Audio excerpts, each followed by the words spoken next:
Hey, so today we're going to talk about the media analysis essay. And so this is an introduction to how to do this kind of looking at things. So as you've read, you're going to choose one ad or multiple ads, and we'll look at samples in class with students doing both and do an analysis of it. So it's kind of key what you have to look for. One of the things you want to remember is you are not analyzing the product. It doesn't matter what they're selling. It doesn't matter if it's an ad for a product or an ad for a public service announcement. Whatever it is, that's irrelevant. So that doesn't matter. You are not talking about, is this product good or bad? So none of that in the essay. That's really key. But there are certain ways of kind of looking at this that you really do want to pay attention to and that we actually have to practice. So let's just get started. This is our lovely baby. So, oh wait, where'd it go? There we go. So these are logos. And obviously you can look at these and recognize these. You don't even need the words to know who these belong to for most of them. And that happens because of repetition. And that's kind of one of the things with advertising, whether we're looking at commercials, whether they're video or print, either way. But one of the things that happens with advertising is that repetition. And so that repetition happens, and we don't have to know the names. We see these, and all of a sudden, that's there. So anyway, there's that. Let's see. But we've got to think about it this way. So I'm going to talk about gender a little bit, and I'm kind of a believer that a lot of gender is taught in terms of what do we think of what it means to be a man or a woman or whatever, that it's this kind of part of it that is taught to us. So I'll qualify with that. Well, let me just say this. So, guys, those of you who identify with the male gender, and a lot of this has to do with, too, how you were raised. If a woman says to a man, and this is in general, okay, in general, if a woman says to a man, so are you going to watch that game? What does that mean? Then just think about it in the media, right? In, any kind of sitcom or anything. If a woman comes in and says, so you're going to watch that game, does she mean, are you going to watch that game? Hey, I'll get the pizza, you get the beer, we'll watch the game? Maybe. That's definitely a possibility in real life and in the media. But is it very likely that maybe she means, did you take out the trash? Or weren't we going to do something? Are you watching sports again? And, whatever. It might be. And one of the things that we know, at least when looking at the media and in kind of generalizations like this, is that women and men have been taught to communicate differently. There's a famous researcher, her name's Deborah Tannen, and she does a lot of research on the way we do talk differently. And this is, I think, changing over time. I know for me, it's very resounding because I was very much taught to speak in the ways of a woman. My mother always said that's not ladylike. And what Deborah Tannen has found in her research is that generally men will say, if a man says to a man, you're going to watch that game, the man means, are you going to watch that game? That's it. With women, we tend to be a little more subversive. Now, those of you who identify with the female gender, let me ask you this question. Have you ever found yourself washing dishes loudly? I remember one time I'm washing dishes. There's Sweetie sitting over there. It's after dinner, of course, and he's watching TV. And I'm like, why doesn't he come help me? And I realized I have a wonderful Sweetie. All I needed to do was say, hey, Sweetie, you come help me with these? And he would have come help me. But no, I was washing dishes loudly. I was trying to get my message across without saying the message. And it was one of those moments where I realized, oh, I'm doing that thing I've been trained to do. Don't say anything. Just shut up. Keep quiet about it. But then there's still that part of me that's like, why am I washing the dishes and he's sitting there? So I know, at least from my perspective, I have been taught to communicate in different ways. And I love those moments when I catch myself in it, when I realize, oh, you're doing that thing. Instead of washing dishes loudly, you just need to say, hey, Sweetie, Come help me with the dishes. So I think it's a good example. What this is a good example of this kind of critical analysis we're doing, like we did with the story, where we had to look deeper, not just what does it say, but what does it mean under the lines. That's the same thing we're doing here. We're looking at the stories that are told in commercials, the representations, the kind of symbolism, the what is this showing us about what it means to be a man or a woman, or a soldier or a kid or a parent, or I mean, we could take anything, a biker, a redneck, whatever it is. What is this saying without saying it? And so we're really looking for those stories between the lines, and that's really key there. So when we think about this, what we are doing is we are doing this kind of critical analysis. Now, your job is to, and this is from the assignment, I will bring this up over and over and over in class, in videos, every time I can, go back to it as you write. Your job is to write a formal essay in which you look carefully at an advertisement, and you may be doing a couple, and explain what it reveals about contemporary culture, values, goals, acceptable roles in society, etc. Now, that's not everything. That's just a short list. That etc. means what else, right? So you're not focusing on the product. You're focusing on what is this? What story is this telling us? If it's a value, what is it saying is important, that we should be this way or we should want this? If it's about stereotypes or just kind of these ideas that I mean, that oh, you should be this way or you shouldn't do this, you should want this, you should desire this, whatever it is, and they can be both negative and positive. So we'll look at samples that look at them in both ways. But that's really key. It's not just what is it selling between the lines. So it's selling this idea, but what does that say about us overall? What does it say that I was standing there at, in my mid 40s, washing dishes loudly instead of looking over and say, hey, sweetie, would you help me out? That says a lot about the way I've been taught to deal with things, especially household chores. A lot about me, right? My expectations of what I should do in terms of talking to a man and relating to a man, those kinds of things. So we're looking at that, and that's also key. Now, in this essay, it is the same structure as we used in the critical essay. So we're going to have that introduction that sets the context, gives that topic for discussion. We're going to have a thesis that answers that question, how and what it reveals about contemporary culture, values, goals, acceptable roles in society, etc. And then in the body, we are going to describe the ad. So this is a break from what we did before. With a literary essay, you do not retell the story unless your teacher specifically says retell it.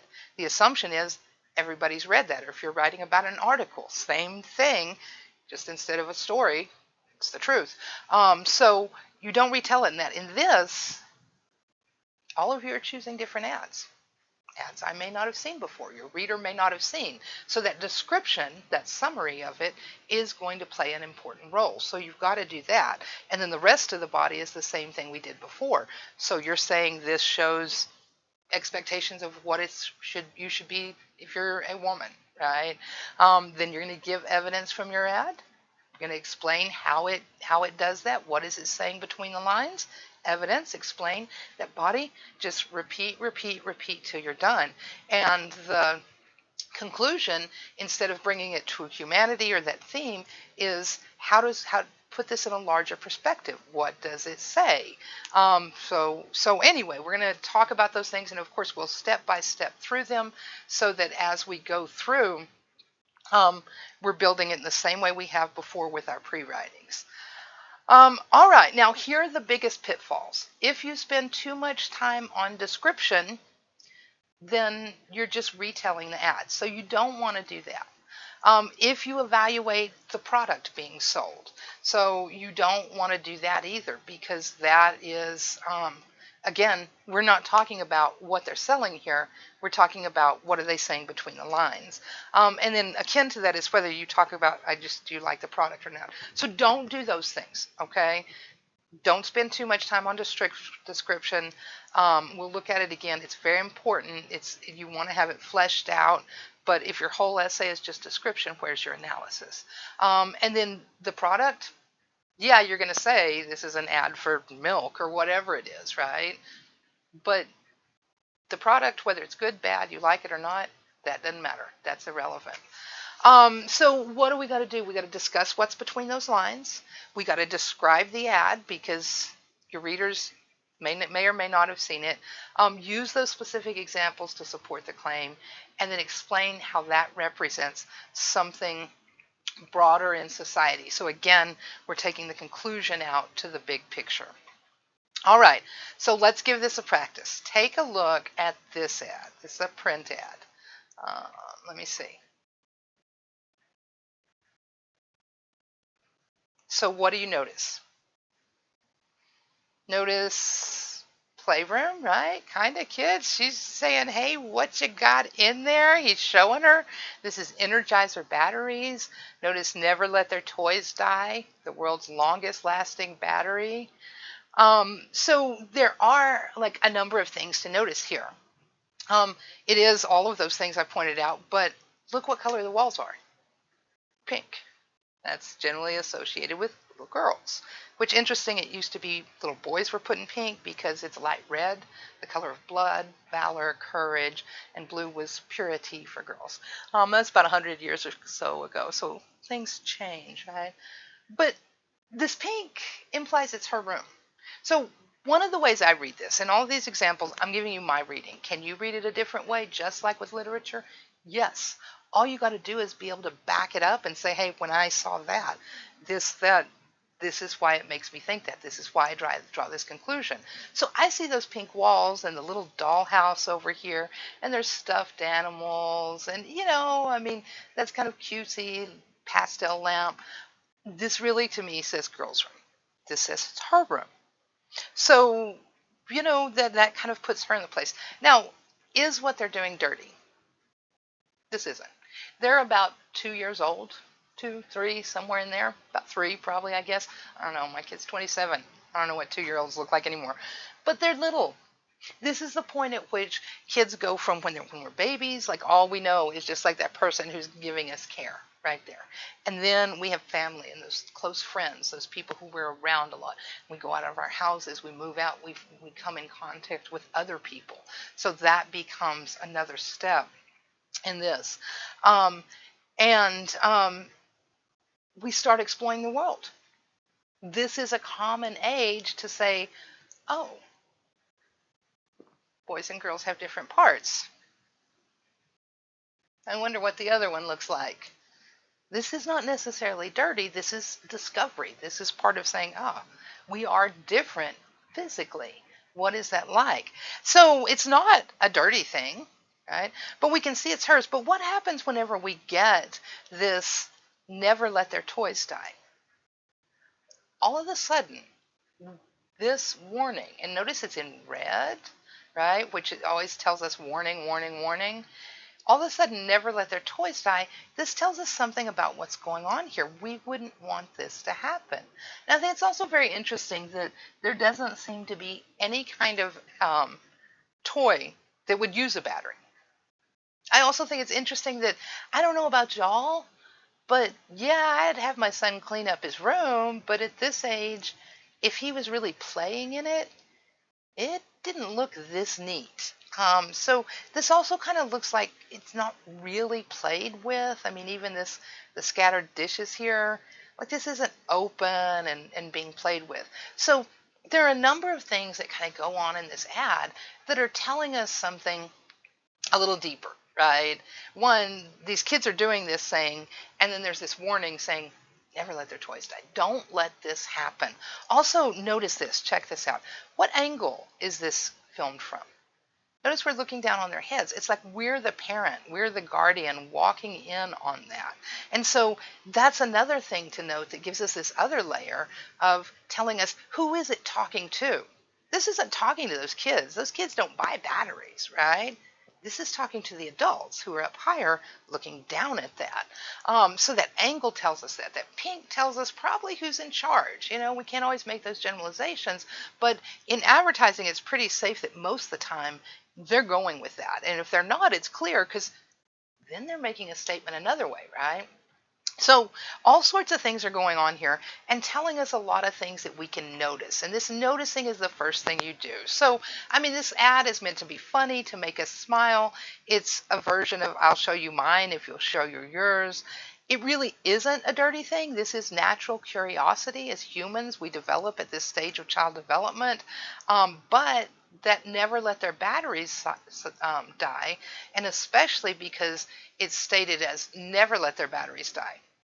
Don't do it. You shouldn't, or, well, this is what happens if they do. No, never let it happen. Never, never, never, right? And it becomes this kind of straightforward warning, this admonishment that you, dear viewer, shouldn't do this, shouldn't let this thing happen, which makes this thing kind of dirty. It's kind of freaky when I think about it. It's kind of perverse. And those kids were probably never in the same room. They were probably photographed separately and photoshopped in, which is crazy too. But anyway, there's that. And then, of course, the fact that the playroom's so clean, the pink walls, a sense of isolation, and just thinking about what all of those say between the lines. So this becomes very important as you start looking around and thinking about ads that you will choose. And YouTube's a great place for those, the internet, that kind of thing. So there's so many commercials on YouTube, and just kind of images in terms of the internet. That's where I got all these. So what you want to do is you want to develop this noticing and learning how to look at it. Let's do another one. Check this one out. Let me make this one full screen. Okay, so what do we got here? This is it's a foreign company, but it's Express. They're a delivery service. But notice this guy, man SWAT, right? And what's this guy doing? He's giving the cops directions. Right? Notice these guys in the background, these SWAT team members. They're not just like hanging out with nothing, right? I mean, they're like at the ready. They're looking, this guy's looking around the corner, that kind of thing. So what is this saying about police officers? What is this saying about how well they know their communities? I mean, obviously, yeah, the commercial's saying our delivery guys are so good that, the cops will come to them for advice. Okay, cool. That's what the commercial says. But when we look at the other side of it, what is it saying about police? Right? What other kinds of stereotypes can you think of police? I mean, violent, bigoted, racist. That's true. Things are stereotypes because there is some truth. But I also know a number of cops who aren't that. Right? Are all police officers that? The lazy fat cop, right? Who doesn't want to do anything, who eats the donut eating cop, right? I mean, we can think in our society about different, whether it's professions. What's the stereotype of the English teacher? Oh my God, right? We can think about all these professions and things like that and think about, how are they kind of, stereotyped, right? What is our general assumption there? And does it become this thing becomes a stereotype? And so here, this is really playing on that. Now, with the kids, the Energizer battery one, man, there's so much to talk about there. I could totally, write a whole paper. In fact, I have, and we may read it, on that. And this one too, we can look at this neighborhood, like it doesn't look like the wealthiest neighborhood or maybe, the best neighborhood, and talk about, why are they here and not in some, high-rise apartment place. So we could, think about those. But this is also probably one where I might, use another ad with it so that I could say, maybe I'd find the ad that has the donut eating fat cop can't really do anything stereotype, right? Or the really like stupid cop just, bumbling around, whatever it is, or that image of the aggressive cop, So I could use those together. And so in like my first paper on the Energizer battery, I'm really talking about what is Energizer saying between the lines there about childhood and about parenting and about those kinds of things. Or, what kind of techniques are they using? And this is very important. As we read about these techniques, you use those to find this in between the lines. They're using this idea of fear, this idea of guidance, this idea of, being a parent, you should take care of children, the cute, soft, warm, fuzzy. We want to take care of those. So I could talk about those techniques and use that. Here, I might want to, I'm sure for $40,000 worth of education later, I ought, and 20 years of practice, yes, I could write a lengthy paper on this. But it's something that I might want to, bring in another ad that maybe shows a different kind of stereotype and talk about that, right? And how does that change how we view cops, right? How does it change how a cop views him or herself, right? If you're out there and you're thinking about going into law enforcement, you need to think about, how do these images, how do they play a role in the public looking at you, but how do they also play a role in you looking at yourself, what you're supposed to be, right? And those are big dork quotes there, right? Supposed to be. Because that makes a difference as much as anything else. One of the things that drives me crazy with, kind of very sexist kinds of, let me just do that and move over here. One of the things that drives me crazy with very kind of sexist kinds of images of both men and women, especially of men, because men as fathers, and men in general in the media are often portrayed as the fool who can't do anything. I mean, if you leave them alone with the kids in any kind of sitcom, even a commercial, a 30-second commercial, what's going to happen? I mean, the dad's going to put the diaper on the kid's head. I mean, the house explodes, whatever it is, right? And if you're a guy out there, I bet you can change a diaper. It's not rocket science. It's not always the most fun thing, but it's not rocket science. And so this kind of idea that dads can't do these things, are unable to, is a stereotype, right? The idea that men just want to have fun. The idea that men think of nothing but sex 100% of the time. That cannot be true. Shit would have not have gotten done in society if that were true. So it's not just about how does this create a picture of men, but it's how does that make women look at men and see them in a certain way, as unreliable or, not really serious? Or how does it make men look at themselves as unable to do those things, as shouldn't do those things? Same thing with women, same thing with teachers, things with students. So that's really what we're looking at. And I'm going to stop at this point with this because both of these have been print ads. So this is a way to look at print ads. In the next part of this video, we'll look at how to look at video ads. So if you're going to pick a commercial from TV or, on the internet or whatever, you can think about that. So altogether, that's kind of key stuff. Remember, kind of one of the most important things here is to keep your eye on the ball. And let me come back to this because I promised that I would say it over and over and over again. And so I will.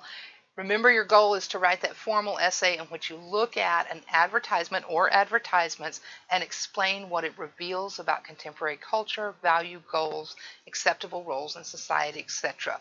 And we'll be doing that through the use of the techniques and the things we study. So that's all I got for now. Come back for part 2 so you can see how we do this with videos.